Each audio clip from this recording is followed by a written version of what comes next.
அஸ்ஸலாமு அலைக்கும் வரஹ்மத்துல்லாஹி வபரகாத்துஹு. அல்ஹம்துலில்லாஹ் வஸ்ஸலாத்து வஸ்ஸலாமு அலா ரசூலில்லாஹி ஸல்லல்லாஹு அலைஹி வஸல்லம் வபஅத். இப்போ இன்றைக்கி நம்ம ஒரு முக்கியமான சப்ஜெக்டை நம்ம டிஸ்கஸ் பண்ணுவோம். அதாவது இந்த உலகத்தில் இவ்வளோ பெரிய ஒரு போர் நடந்து கொண்டு இருக்கிறது அல்லவா. இது நான் ஏற்கனவே ஒரு முறை சொல்லும்போது மல்ஹமாவினுடைய ஆரம்பம் என்று சொல்லியிருந்தேன். மல்ஹமாண்டா என்ன? அரபியில் லஹம் அப்படின்னு சொன்னால் கறின்னு சொல்லுவோம். மல்ஹம் அப்படின்னா துண்டு துண்டாக நறுக்கப்பட்ட கறி. அதாவது மிகப்பெரிய அணுகுண்டுகள்லாம் விழும்போது என்ன ஆவாங்க மனிதர்கள்? அப்படியே உடம்பெல்லாம் செதஞ்சு போயிடாதா? துண்டு துண்டாக போயிடும்ல. அப்படி ஆகப்படக்கூடிய ஒரு யுத்தம் தான் மல்ஹமா என்று சொல்லப்படக்கூடிய யுத்தம். கிட்டத்தட்ட ஒரு 6-7 வருஷத்துக்கு இந்த யுத்தம் தொடரும். இந்த மல்ஹமாவினுடைய யுத்தம் முடியும் போது இமாம் மஹதி வழியாவாங்க. இப்போ இமாம் மஹதி நம்மளோட தான் இருக்கிறாங்க, யாருன்னு தெரியாது, அவங்களுக்கே தெரியாது.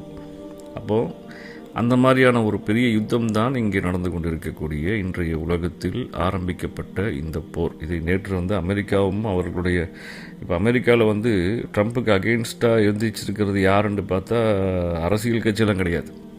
அவங்களுடைய போர் தளபதிகளே அகெயின்ஸ்ட் ஆகிட்டாங்க. என்னன்னு சொன்னால், இது கிட்டத்தட்ட அவங்களுக்கு சொல்லப்படக்கூடிய பைபிளில் சொல்லப்பட ஈசா நபி இறங்குவதற்கு முன்பதாக நடக்கக்கூடிய மிகப்பெரிய யுத்தம் தான் இந்த யுத்தம், நன்மைக்கும் தீமைக்குமான யுத்தம் அப்படின்ற மாதிரியெல்லாம் அவங்களுமே கிளம்ப ஆரம்பிச்சிட்டாங்க. இப்போ இந்த இதை முதல்ல நம்ம புரிஞ்சுக்கிறணும். இது எதுக்காக இந்த போர் நடக்குது? ஏன் இந்த இஸ்ரேலியர்கள் இப்படியான முறையில் அவங்களுடைய நிலத்தை எக்ஸ்பேண்ட் பண்ண நினைக்கிறாங்க அப்படின்னு பார்த்தா, அவங்களுக்கு தேவை என்ன தெரியுமா? பைத்துல் முகத்தஸ். பைத்துல் முகத்தஸ் ஏன் கான்சென்ட் பண்ணுறாங்க? பைத்துல் முகத்தஸ் எதுக்கு அவங்களுக்கு தேவைப்படுது அப்படின்னா, அங்கே அவங்க ஒரு டெம்பிள் ஒன்று கட்டணும். அந்த டெம்பிளை கட்டினா தான் அவங்களுக்கு அவங்களுடைய அந்த அவங்க நினச்சிக்கிட்டு இருக்க அந்த விஷயம் நிறைவேறணும்னா அவங்களுக்கு அந்த டெம்பிள், அந்த கோவிலை அவங்க கட்டணும். இது என்ன கோவில், இதை பற்றி என்ன விஷயம், அதை கொஞ்சம் நம்ம இன்றைக்கி பார்ப்போம். இது ஆக்சுவலாக அவங்க கெட்ட போகிறது 3வது முறையாக அந்த கோவிலை கட்ட போகிறாங்க. அதாவது அந்த டெம்பிளை அந்த இடத்த, அந்த புனித தலத்தை 3வது முறையாக அவர்கள் கெட்ட முயற்சி செய்கிறார்கள். இப்போ இது யார் கட்டினா? அப்போ முதல்ல கட்டினது முதல் 2 டெம்பிள் எது அப்படின்னா அதுதான், அந்த இடத்துல தான் முதல் அதை கட்டினது யார் அப்படின்னு சொன்னால், ஆக்சுவலாக ஆதம் அலைஹிஸ்ஸலாம் முதலாக ஒரு தொழுவதற்காக வேண்டி, இறைவனை தொழுவதற்காக வேண்டி சின்னதாக ஒரு ஆள் 2 தொழுகிற அளவுக்கு அந்த இடத்த உருவாக்குனாங்க. அதுக்கப்புறம் தான் காபத்துல்லா கட்டப்பட்டுச்சு. அப்போ ஆதம் அலைஹிஸ்ஸலாம் தான் முதல் கட்டின ஆள் பைத்துல் முகத்தஸில் இறைவனை தொழுவதற்காக வேண்டி. அப்போது இது பெருசாக ஒரு கோவிலாக கட்டப்பட்டது, ஒரு இறை இல்லமாக கட்டப்பட்டது எப்போ அப்படின்னு சொல்லி பார்த்தா சுலைமான் அலைஹிஸ்ஸலாம் அவங்களுடைய காலத்தில். நபி தாவூத் அலைஹிஸ்ஸலாம் அவங்களுடைய மகன் சுலைமான் அலைஹிஸ்ஸலாம் அவங்க தான், சுலைமான் அலைஹிஸ்ஸலாம் தான் இதை கட்டுறாங்க. அப்போ அந்த இடமே எம்பையர் ஆஃப் இஸ்ரேல் அப்படின்னு இருந்துச்சு. இஸ்ரேலுடைய மிகப்பெரிய ஒரு அரசாங்கமாக இருந்தது. அந்த அரசாங்கத்துக்கு அரசராக சுலைமான் நபி இருந்தாங்க. அவங்க உலகத்துக்கே அரசராக இருந்தார்கள். அவங்களுடைய சிம்மாசனம் என்பது உலகத்துக்கே அரசாளக்கூடிய சிம்மாசனம். அப்போது சுலைமான் நபி அவங்க கட்டி கொடுத்துட்டு போனாங்க. அதுக்கப்புறமா அந்த கோவிலை அந்த அந்த அந்த டெம்பிள், அந்த இறை இல்லம், அதை ரோமன்ஸ் வராங்க. ரோமன்ஸ் பயங்கரமான சண்டை போட்டு அந்த பாபிலோன் எம்பையர்னு சொல்லுவோம் இல்லையா, பாபிலோனர்கள், அந்த பாபிலோன்ஸ் உள்ள அவங்களோட எம்பையர் உள்ளே பூந்த உடனே அதை பனி இஸ்ரவேலர்கள்ட்டேருந்து பிடுங்கி அதை தங்களுடைய வழிபாட்டு தலமாக அவர்கள் மாற்றிக்கொண்டார்கள். அப்போ அந்த பாபிலோன்ஸ் என்ன பண்ணாங்க அப்படின்னா, பனி இஸ்ரவேலர்கள் எல்லாம் சிறைப்பிடித்தார்கள். இப்போ பனி இஸ்ரவேலர்கள் எல்லாம் சிறைப்பிடிக்கப்பட்டார்கள். ரொம்ப கஷ்டப்பட்டாங்க அந்த டைமில் பனி இஸ்ரவேலர்கள். அப்போது அல்லாஹு ஜல்ல ஷானஹு தஆலா அந்த டைமில் பனி இஸ்ரவேலர்களுக்கு ஒரு வாக்கு கொடுக்குறான். இதை நீங்கள் என்னைக்கு நீங்கள் வெற்றி அடைவீங்க அப்படின்னு சொன்னால், உங்களுக்காக உங்களுக்கு மத்தியில் ஒரு மசீஹை, ஒரு நபியை நாம் உங்களுக்கு அனுப்பி தருவோம் அப்படின்னு சொல்லி அல்லாஹ் வாக்கு கொடுக்குறான். அந்த மசீஹ் யாருன்னா ஈசா அலைஹிஸ்ஸலாம். அப்போ ஈசா நபி வரும்போது நீங்கள் பனி இஸ்ரவேலர்கள் வெற்றி அடைஞ்சிருவீங்க முழுமையா அப்படின்னு சொல்லி அல்லாஹ் அந்த பாபிலோனோட எம்பையரில் சிறைப்பிடிக்கப்பட்டிருக்கக்கூடிய அந்த இஸ்ரேலர்களுக்காக வேண்டி அல்லாஹ் வாக்கு கொடுக்குறான். அப்போது அந்த சூழ்நிலையை தாண்டி தாண்டி பல வருஷங்களாக வந்துக்கிட்டு இருக்கும்போது நபி ஈசா அலைஹிஸ்ஸலாம் வரக்கூடிய காலம் நெருங்கிவிட்டது. அப்போ மரியம் அலைஹிஸ்ஸலாம் அவங்களுடைய மகனாக ஈசா நபி பிறக்கிறாங்க. ஈசா நபி வளர்ந்து வந்து தான் ஈசா மசீஹ், நான் தான் இறைவனால் அனுப்பப்பட்ட தூதர் என்று சொல்லும்போது அந்த பனி இஸ்ரவேலர்களில் 2 பிரிவாக பிரிந்து விட்டார்கள். ஒரு பிரிவு பனி இஸ்ரவேலர்களை, ஒரு பிரிவு ஈசா நபியை வந்து ஏற்றுக்கிட்டாங்க, நபியாக அவர்கள் ஏற்றுக்கொண்டார்கள், ரசூலாக ஏற்றுக்கொண்டார்கள், கட்டளைக்கு அடிபணிந்து அல்லாவுக்கு அவர்கள் அடியானாக மாறினார்கள். அவர்களைத்தான் அன்சாரிகள் என்று சொல்லப்படுகிறார்கள். அதுதான் நஸ்ரானிகள். அதாவது ஈசா நபி கேட்குறாங்க, மன் அன்சாரி இலல்லா காலல் ஹவாரியூன நஹனு அன்சாருல்லா, யார் அல்லாவுக்காக இந்த மார்க்கத்துக்கு உதவி செய்ய அல்லாவுக்காக வரீங்க அப்படின்ட்டு கேட்கும்போது நாங்கள் வரோன்னு சொன்னாங்க. அந்த பிரிவினர்கள் தான் அந்த மன் அன்சாரி இலல்லா, யார் அல்லாவுக்கு உதவி செய்யக்கூடிய அந்த பேர்லேருந்து வந்தது தான் அந்த நஸ்ரான். அப்போ அவங்களுக்கு ஈசா நபியை ஏற்றுக்கொண்டவர்கள் நஸ்ரானியர்கள், கிறிஸ்துவர்கள் என்று அன்னையிலிருந்து பனி இஸ்ரவேலர்கள் 2 பிரிவாக பிரிஞ்சாங்க. அதில் ஒரு பிரிவை வந்து நஸ்ரானியர்களாக ஆனாங்க. அப்போ ஈசா நபியை ஏற்றுக்காதவங்க யார் அப்படின்னா அவங்க தான் யஹூதியர்கள். ஜுதாயிசத்துடைய கொள்கையை பின்பற்றி கொண்டு இன்று வரை அவர்கள் அந்த ஈசாவை நிராகரித்து விட்டார்கள் அல்லவா. அன்னைக்கு வந்து ஈசா நபியை நிராகரித்து நீங்கள் இல்லை எங்களுடைய ரசூலு, நீங்கள் இல்லை எங்களுடைய, ஏன்னா அவங்க வந்து பகிரங்கமாக மரியம் அலைஹிஸ்ஸலாம் மேலே புஹ்தானன் அலீமா அன்னைக்கு சொன்னோம் இல்லையா, கடுமையான ஒரு அசிங்கமான வார்த்தையை கொண்டு சொல்லி நவுது பில்லாஹி மின்னா. அப்போ ஈசா நபியை வந்து அவங்க இந்த மாதிரியான தவறான ஒரு வார்த்தையை சொல்லி என்ன செஞ்சாங்க, புறக்கணிச்சிட்டாங்க இல்லையா. அல்லாஹ் ஒரு டெஸ்ட் வச்சான், அப்படி ஈஸியாக அல்லாஹ் கொடுத்துட மாட்டான். அல்லாஹ் வந்து ஒரு டெஸ்ட் வச்சான், அதில் அவங்க என்ன செஞ்சிட்டாங்க, தோத்துட்டாங்க, ஈசா நபியை நிராகரிச்சிட்டாங்க. அப்போ நிராகரித்தவர்கள் யஹூதியர்களாக மாறிவிட்டார்கள். அப்போ பனி இஸ்ரவேலர்கள் 2ஆக பிரிஞ்சுட்டாங்க. அங்கே புரியுதுங்களா, ஒன்று நஸ்ரானியர்கள், இன்னொன்று யஹூதியர்கள். அப்போ 2 பேருமே பனி இஸ்ரவேலர்கள் தான். அப்போ இந்த நஸ்ரானியர்கள் மட்டும்தான் ஈசாவை ஏற்றுக்கொண்டார்களா அப்படின்னு சொன்னால், அதுக்கப்புறம் ஒரு 600 வருஷத்துக்கு அப்புறமா ஸல்லல்லாஹு அலைஹி வஸல்லம் நம்மளுடைய நபி முகமது ரசூலுல்லாஹி ஸல்லல்லாஹு அலைஹி வஸல்லம் வந்து குர்ஆன் இறங்கும்போது நபி முகமது ரசூலுல்லாவுடைய உம்மத்தான நாமும் என்ன செஞ்சுக்கிட்டோம், ஈசா நபியை ஏற்றுக்கிட்டோமா இல்லையா. ஈசா நபியை நபின்னு தானே ஏற்றுக்கிட்டோம், அவங்கள நம்ம புறக்கணிக்கலையே, நிராகரிக்கலையே. அப்போது உலகத்தில் 2 கூட்டம்தான் ஈசா நபியை ஏற்றுக்கொண்டார்கள். ஒன்று ஈசா நபியை பார்த்து ஈமான் கொண்ட பின்பற்றி வந்த அந்த நஸ்ரானியர்கள், 2 ஈசா நபியை நபிதான் ரசூல்தான் என்று ஈமான் கொண்ட நபி உம்மத்தே முகமது ரசூலுல்லாவுடைய உம்மத்தாகிய நாம். அப்போ நம்ம 2 பேர் தான் என்ன செஞ்சிட்டோம், ஈசா நபியை ஏற்றுக்கிட்டோம். மீதி உள்ளவங்க ஈசா நபியை புறக்கணிச்சிட்டாங்க. புரியுதுங்களா. இப்போ இவங்க யாரு, இந்த யஹூதிகள் இன்னும் அந்த அல்லாஹ்வுடைய தூதர் வருவாருன்னு நம்பிக்கிட்டு உட்காந்துக்கிட்டு இருக்கிறாங்க. அதாவது தௌராத்தில் சொல்லப்பட்ட அந்த விஷயத்தை இன்னும் வரைக்கும் பிடிச்சிக்க. அந்த யஹூதிகளுடைய வேதம் இன்னைக்கு வரைக்கும் என்னது, தௌராத்துடைய வேதம் தான், தௌரா அப்படின்னு சொல்லுவாங்க அவங்க. அப்போ அந்த தௌராத்துடைய வேதத்தில் சொல்லப்பட்ட அந்த எங்களை விடுவிக்கக்கூடிய மசீஹ் வருவார் அப்படின்னு சொல்லி அவங்க எதிர்பார்த்துக்கிட்டு இருக்கிறாங்க. இங்கே ஒரு சூழ்ச்சி இருக்குது. என்னன்னு சொன்னால், இதுக்கு நடுவில் தான் இங்கே ஒரு மிகப்பெரிய ஒரு கேடு கெட்ட ஒரு பிறப்பு ஒன்று இருக்கிறது. அதுக்கு பேர் தான் தஜ்ஜால். அப்போ அந்த தஜ்ஜாலை தான் அவர்கள் மசீஹ் என்று எண்ணிக்கொண்டிருக்கிறார்கள். இந்த தஜ்ஜால் வெளியே வருவான். இப்போ இப்படிப்பட்ட ஒரு கேடு ஒன்று எதுக்காக இருக்கணும், அல்லாஹ் வந்து இந்த கேடை ஏன் வச்சிருக்கிறான் அப்படின்னு சில பேர் ஏன் இப்போ நிறைய பேர் கேட்குறாங்களா, இதெல்லாம் இவ்வளோ பெரிய கேடுன்னு தெரிஞ்சு அல்லாஹ் ஏன் படைக்கிறான், இவ்வளோ பெரிய நாசன்னு தெரிஞ்சு அல்லாஹ் ஏன் இதெல்லாம் செய்கிறான். இது வந்து மக்கள் வந்து பெரும்பாலான மக்கள் நம்ம கேட்குறோம் இல்லையா. குல் அஊது பிரப்பில் ஃபலக், அதிகாலையினுடைய இறைவனின் மீது சத்தியமாக, அதிகாலையினுடைய இறைவன் மீது பாதுகாப்பாக இருப்பேன் என்று சொல்லுங்க.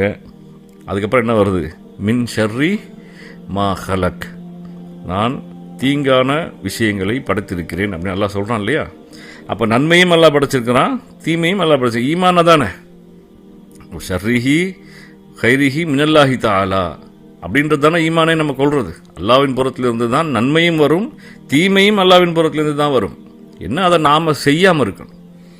அப்போது இந்த நன்மை தீமை 2க்குமே ரப்பி யார், அல்லாஹ் தான். அப்போ தீமைன்னு ஒரு விஷயம் படைச்சிருக்கிறேன்னு அல்லாஹ் சொல்லும்போது, அந்த தீங்கு அல்லாஹ் படைச்சிருக்கும் போது அந்த தீங்குலேருந்து தீமையை செய்யக்கூடியவன் ஒருத்தர் இருப்பான் இல்லையா, அப்படிப்பட்ட பிரிவினில் வரக்கூடியவங்க தான் இந்த இப்லீஸு, ஷைத்தான்கள், இந்த மாதிரியான தீங்கை செய்யக்கூடியவர்கள். இதில் மனித குலத்தில் மிகப்பெரிய தீங்கை செய்யக்கூடிய சக்தி உள்ளவனா வரக்கூடியவன் யாருன்னு பார்த்தா தஜ்ஜால். இந்த தஜ்ஜாலை தான் இவர்கள், அப்போ தஜ்ஜாலை பற்றி குரானில் அல்லாஹ் சொல்லும் போது மசீஹு தஜ்ஜால் தான் சொல்கிறோம்.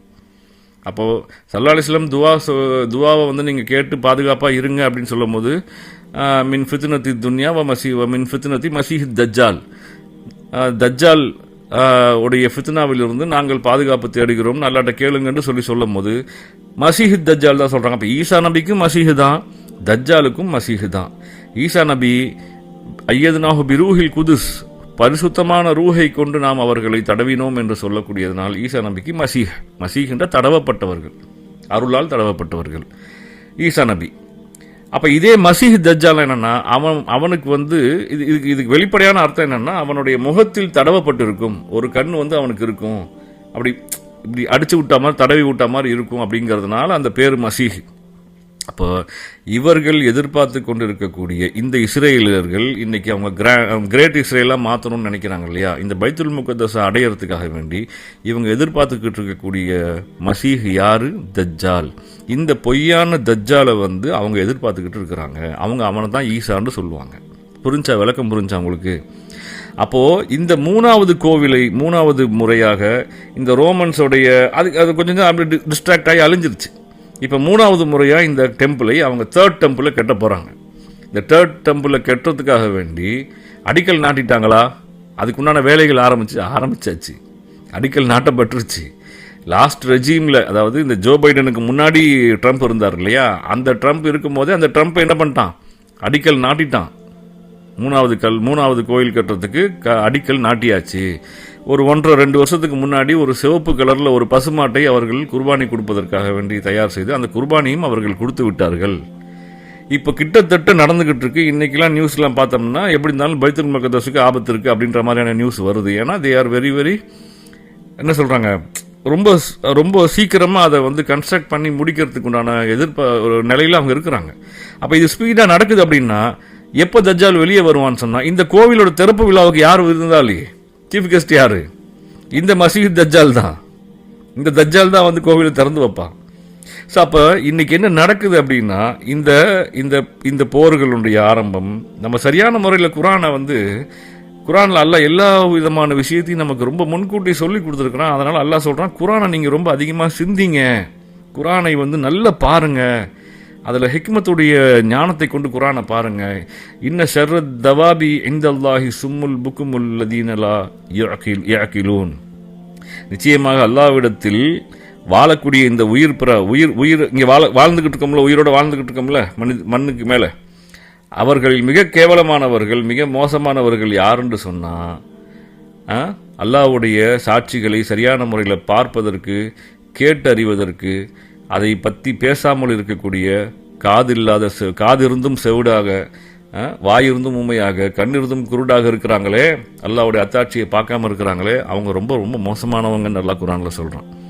அப்போது இதை நம்ம வந்து ரொம்ப கேர்ஃபுல்லாக கவனிக்கணும். இன்றைக்கி நடந்துக்கிட்டு இருக்கக்கூடியது சாதாரண விஷயம் இல்லை. இன்றைக்கி நம்ம வந்து ஈமான் அதிகமாக நம்ம என்ன செய்யணும்? ஈமானை நாம் மிக மிக மிக மிக ரொம்ப முக்கியமாக கவனித்து வச்சுக்கிறணும். இது மல்ஹமாவுடைய காலம். இது ஒரு 7 வருஷத்துக்கு இந்த போர் நடக்கும். கிட்டத்தட்ட மஹதி அலைஹிஸ்ஸலாம் வெளியாகக்கூடிய காலம் ரொம்ப நெருங்கி இருக்குது. எப்படி பார்த்தாலும் ஆராய்ச்சியாளர்கள் சொல்லக்கூடியது, மிகப்பெரிய வரலாற்று ஆசிரியர்கள் எல்லாருமே மிகப்பெரிய லெவலில் குரானை தஃப்சீரை எழுதி குரானுடைய தஃப்சீரை அதிகமாக விளங்கி சொல்லக்கூடியவங்கெல்லாம் சொல்கிற கதையை கேட்கும்போது எப்படி பார்த்தாலும் இந்த 2030 35 இமாம் மஹதி வெளியாகிடுவாங்கன்ற மாதிரி தான் தரப்புகள் வந்து வருது. அப்போ அவங்க வரத்துக்கு முன்னாடி இந்த மல்ஹமா எத்தனை வருஷம் நடக்கும்டா? 7 வருஷம் நடக்கும். அதில் கடைசி 3 வருஷம் வந்து என்ன செஞ்சிடும்? துகான் அப்படின்ற இந்த அடையாளம் வெளியாகிடும். துகான்னா மிகப்பெரிய புகை மண்டலம். இப்போ இந்த புகை மண்டலம் வரணும்னா என்ன ஆகணும்? நிறைய ஊர்லலாம் குண்டு வெடியணும், பயங்கரமாக புகை மண்டலம் ஆகணும், கெமிக்கல் ரியாக்ஷன் மாறணும். ஸோ சூரிய ஒளியே பூமியில் படாது, பூமி முழுக்க மேக்சிமம் வந்து ஐஸ் கட்டி மாதிரி ஆகிடும்னு சொல்கிறாங்க. ஒரு சல்லாலிசத்துடைய ஒரு ரிவாயத்து ஒன்று இருக்குது, ஐஸ் கட்டியின் மீது தவழ்ந்து சென்றாவது நீங்கள் என்ன செஞ்சிருங்க, இமாம் மஹதியை சென்று அடைந்து விடுங்கள் அப்படிங்கிறாங்க. அப்போனா ஐஸ் பிரதேசத்தில் வாழ்கிறவங்களுக்கு மட்டுமா அந்த ஹதீஸு? அப்போ எல்லாருக்கும் தானே அந்த ஹதீஸு. அப்போ நம்ம வாழ்கிற ஊரில் ஐஸ் கட்டி எங்கே இருக்குது?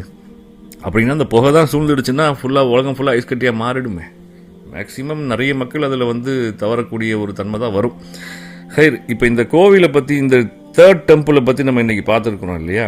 இதுதான் அவங்க வந்து இவ்வளோ இனிஷியேட் எடுத்து இவ்வளோ ஸ்பீடாக அவங்க செஞ்சுக்கிட்டு இருக்கிறதுனுடைய காரணம் வந்து இதை நோக்கி தான் அவர்கள் செல்கிறார்கள். அப்போ இன்ஷா அல்லாஹ் நாளைக்கு வந்து மல்ஹமாவை பற்றி கொஞ்சம் விரிவாக நம்ம பேசுவோம். மல்ஹமாண்டா என்ன, என்னென்ன அத்தாட்சிகள் இருக்குது, என்னென்ன நடக்கும், நம்ம எப்படி இருந்துக்கிறணும் அப்படிங்கிறத நம்ம கொஞ்சம் அதை பற்றி கொஞ்சம் விரிவாக நாளைக்கு நம்ம பேசுவோம். அல்லாஹ் நம்மளுடைய ஈமானை பலப்படுத்தணும். அதுக்கு நாம் ரொம்ப கேர்ஃபுல்லாக இருக்கணும். இன்னுமே நம்ம என்ன செஞ்சிட்ருக்கூடாது, பொடுபோக்காக தெரிஞ்சுக்கிட்டு நாம் வந்து இப்படி இருக்கிறதுல சரியான போக்கு இல்லை அப்படிங்கிற மாதிரி தான் என்னுடைய கணக்கு. இன்ஷா அல்லாஹ் அல்லாஹ் நம் அனைவரையும் பாதுகாக்க வேண்டும், ஈமானை பலப்படுத்த வேண்டும். நான் அதிகமாக சொல்லிக்கிட்டு இருக்கிறது ஈமான் ஈமான் ஈமான். என்னென்னா ஈமானை வச்சு மட்டும்தான் நம்ம ஜெயிக்க முடியும். எந்நேரமும் நாம் இறைவனை சந்திப்பதற்கு, அவன் முன் நிற்பதற்கு நாம் திராணி உள்ளவர்களாக இருக்க வேண்டும் என்று சொன்னால் நம்முடைய ஈமானை நாம் பாதுகாக்க வேண்டும். அல்லாஹ் அதற்குண்டான தௌஃபீக்கை தந்தருள் புரிவானாக. ஆமீன். வாஹிர் தஅவானா அனில் ஹம்துலில்லாஹ் வஸலாத்து வஸலாமு அலா அஷ்ரஃபில் அன்பியாயி வஸய்யிதுல் முர்சலீன். அஸ்ஸலாமு அலைக்கும் வரஹ்மத்துல்லாஹி வபரகாத்துஹு.